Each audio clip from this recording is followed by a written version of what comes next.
ইতালির প্রধানমন্ত্রী জর্জিয়া মেলোনিকে নিয়ে আবারও কটাক্ষ করেছেন যুক্তরাষ্ট্রের প্রেসিডেন্ট ডোনাল্ড ট্রাম্প। ফ্রান্সে অনুষ্ঠিত G7 সম্মেলনে মেলোনি তার সঙ্গে ছবি তোলার জন্য বারবার অনুরোধ করেছিলেন বলে দাবি করেছেন ট্রাম্প। এ নিয়ে দুই নেতার মধ্যে চলমান উত্তেজনা আরও বেড়েছে। স্থানীয় সময় শনিবার 20 জুন সামাজিক যোগাযোগ মাধ্যমে ট্রাম্প লেখেন, G7 সম্মেলনে ইতালির প্রধানমন্ত্রী জর্জিয়া মেলোনি আমার সঙ্গে ছবি তোলার জন্য বারবার অনুরোধ করেছিলেন। একই সঙ্গে তিনি দাবি করেন, ইরানের বিরুদ্ধে যুক্তরাষ্ট্রকে সমর্থন না দেওয়ায় মেলোনির জনপ্রিয়তা কমে যাচ্ছে। খবর CNN এর। তবে ট্রাম্পের মন্তব্যের তীব্র প্রতিক্রিয়া জানিয়েছেন মেলোনি। ফেসবুকে দেওয়া এক পোস্টে তিনি বলেন, প্রেসিডেন্ট ট্রাম্প এই ধরনের অপ্রয়োজনীয় ও ভিত্তিহীন আক্রমণ অর্থহীন। তিনি আরও বলেন, যুক্তরাষ্ট্রের প্রেসিডেন্টের সঙ্গে ব্যক্তিগত সম্পর্ক তার জনপ্রিয়তার উৎস নয়, বরং ইতালির স্বার্থ রক্ষার কারণেই জনগণকে তাকে সমর্থন করে। মেলোনি বলেন, আমার জনপ্রিয়তা নিয়ে আপনার চিন্তা করার প্রয়োজন নেই, বরং নিজের জনপ্রিয়তা নিয়ে ভাবাই ভালো। এর আগে ইতালি টেলিভিশন চ্যানেল লা 7 কে দেওয়া এক সাক্ষাৎকারে ট্রাম্প দাবি করেন, মেলোনি তার সঙ্গে ছবি তোলার জন্য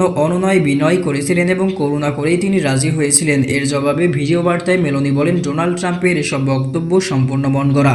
আমি সত্যি বিস্মিত। যুক্তরাষ্ট্রের প্রেসিডেন্ট কেন নিজের মিত্রদের সঙ্গে এমন আচরণ করেন তা আমার বোধগম্য নয়। মেলোনি আরও বলেন, একটি বিষয় মনে রাখতে হবে, ইতালি এবং আমি কখনো কারো কাছে ভিক্ষা চাই না। ট্রাম্পের মন্তব্যের প্রতিবাদে ইতালির পররাষ্ট্রমন্ত্রী আন্তোনিও তায়ানি যুক্তরাষ্ট্র সফর বাতিল করেছেন বলে জানা গেছে। এদিকে দেশটির একটি ডানপন্থী সংবাদপত্র প্রথম পাতায় শিরোনাম পেয়েছে, ট্রাম্প একজন 3 স্টার। উল্লেখ্য, দ্বিতীয় মেয়াদে প্রেসিডেন্ট হওয়ার পর ট্রাম্পের ঘনিষ্ঠ ইউরোপীয় মিত্রদের মধ্যে অন্যতম ছিলেন জর্জিয়া মেলোনি। তবে ইরান যুদ্ধ নিয়ে ইতালির নিরপেক্ষ অবস্থানের পর থেকে দুই নেতার সম্পর্কের অবনতি শুরু হয়েছে।